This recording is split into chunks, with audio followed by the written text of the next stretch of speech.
But I tell you, it's not so much what I heard in the Republican convention when you heard John speak last night, or not so much what I heard when I heard part of what the governor had to say, the vice presidential candidate. It's what I didn't hear. The silence of the Republican Party, deputy on jobs, on health care, on environment, on all the things that matter to the people who live here like you and me. Deputy.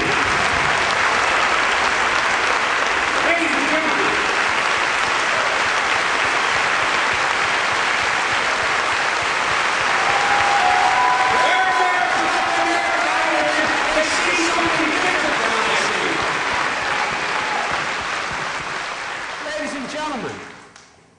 Literally, those of you, I can't swear to this because I didn't see every bit of every speech, but I asked my staff to check.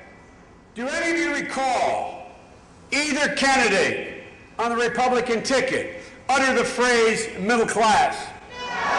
Did any of you hear them utter the phrase health care and how we're going to help? Did you hear them talk about aid to get kids to college? Did you hear them talk about aid to education? Did you hear them putting more cops on the street to make us safer? I didn't hear a thing about any of the things that matter to the lives of the people in my hometown of Scranton, the neighborhood of Delaware called Claymont, where I was brought up and went to grade school and high school, the area of Wilmington that I live in. Ladies and gentlemen, Rick Davis, John's campaign manager, said 2 days at the convention, and I heard this. He said, this election is not about issues. That's what he said. And everything I saw at the convention demonstrated that. It was about how well-placed and, boy, she is good, how a left jab can be stuck pretty nice. It's about how Barack Obama is such a bad guy. It's about how, in fact, they had great quips. Man, they were like the kids, you know, when you went to school and you were very proud of the new belt you had or the shoes you had, and there was always one kid in the class that said, oh, are they your brothers? Remember that kid? That's what this reminded me of. Oh, I love your dress. Was that your mother's? You know what I'm talking about.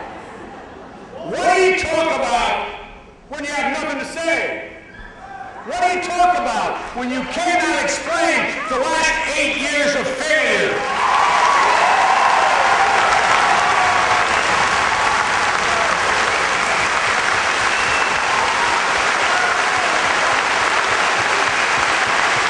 What do you talk about? What do you talk about? You talk about the other guy. Look. I don't have to. Remember what Harry Truman said, give him hell, Joe? Remember what Harry Truman? I wasn't around when Harry Truman was around. I remember my grandfather saying, when they yelled at Harry Truman, give him hell, Harry, he yelled back, I'm not going to give him hell, I'm going to tell them the truth, and they're going to think it's hell.